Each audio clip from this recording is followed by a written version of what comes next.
On with eBay, they announced their quarterly results last week, and it was kind of a mixed bag over there. They grew their seller fees, not surprisingly, but not seller sales. Interesting. Sales on eBay dropped 10% in the 3 months ended September 30th, year over year. The number of active buyers on eBay also declined by 5%, but eBay, this article points out, put more in its own pocket in the third quarter thanks to collecting more fees from sellers. eBay attributed much of that growth in its revenue to managed payments. It's now processing 90% of the sales volume globally, with over 18 million sellers now migrated to the new payments system.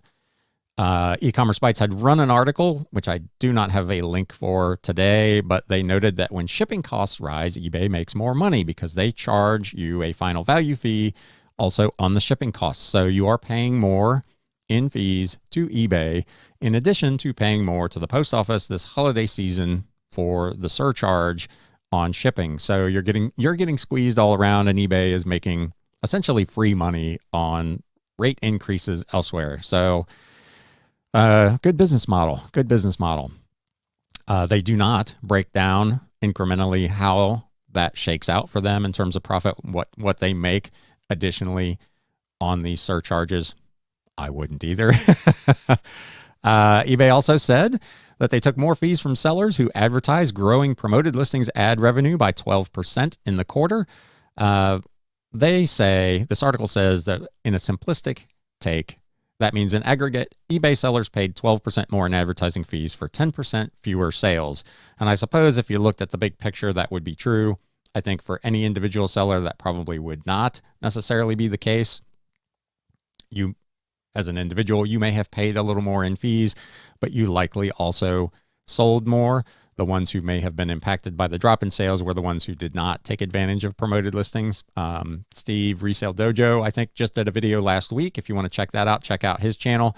He talked about he had run an experiment by bumping up the percentage he was using on his promoted listings. He spent a little bit of extra money to make quite a bit of extra sales. I won't spoil the lead on that. If you want to check that out, go check out Resale Dojo's channel and look for that video. Again, the number of active buyers, they say, declined 5%. And eBay said that they spent less on certain forms of marketing. So they apparently were okay with that. Again, as eBay has talked about repeatedly, they referred to low-value buyers versus high-value buyers as they had back in August when they reported second quarter earnings. eBay said it has shifted its marketing towards this quote-unquote upper funnel marketing, events, partnerships, and working with social influencers. It's also enabling sellers to drive purchases from repeat buyers through the use of seller-funded coupons. So when you run a coupon, of course, you're giving the discount. eBay does promote for you that you are running that coupon. Put a big X% off with coupon in your listing, but you're subsidizing that potential increase in revenue. Some other highlights on their call. For those who've missed coupons and the eBay Bucks loyalty program, eBay had this to say: sales and marketing expenses were lower in part due to a reduction in coupons and rewards program that were previously targeted towards, again, these low value buyers. It also, of course, shifted some of the marketing costs to sellers through those coupons that we just talked about. eBay also said that they were going to announce 3D image capability for sneakers that will give a 360-degree view of those items. It is a very early test pilot by invitation only with just some select sellers, so most people won't have access to that right away, but it is something that comes soon. They also noted during their post-earnings conference call that third quarter gross merchandise volume was actually up 9% compared to the same quarter 2 years ago, an indication that the pandemic sales boost it got in Q3 of 2020 was temporary. Last year, their growth for that quarter was 22%. They also said that in the U.S., sales grew 22% compared to the same quarter in 2019. You're going to start, I think, seeing a lot of these big platforms, eBay, Poshmark, Amazon, comparing their results to a pre-pandemic number in order to make them look better, because everybody's having a drop as the pandemic at least wanes, or if it is not over. And comparing year over year, which is typically what these companies do, it's not necessarily the most attractive look for them. So you're starting to see them talk about, well, compared to 2 years ago, we're here. So growth is still there, but it's not at the pace that it was previously. Continuing on with eBay, we talked a couple of weeks ago that the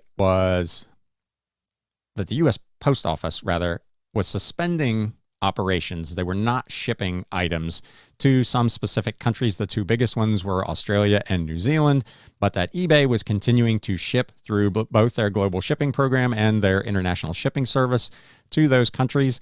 Last week, eBay announced that while they are committed to ensuring consistent, reliable delivery to international markets with eBay International Standard Delivery, due to increased international shipping costs to Australia and New Zealand, they would temporarily be increasing rates to those two markets. That went into effect on Sunday, October 31st. There is a link where you can click in the article to see the updated rate list.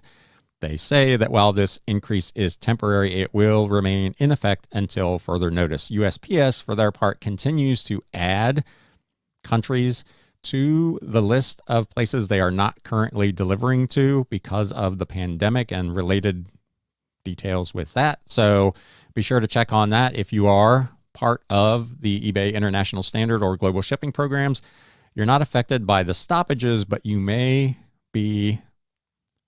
won't be affected by the price because the customer actually pays that directly to eBay, but that may impact sales as those fees go up. They're already fairly astronomical, particularly in the global shipping program. I had a sale last week that the customer paid essentially $40 in shipping to get some items shipped overseas. So the shipping through those programs is pretty expensive. Hey, you watched all the way to the end. I appreciate it. If you want to catch the full Reselling News podcast, click the video in the upper right-hand corner. To never miss a show, you can subscribe down below.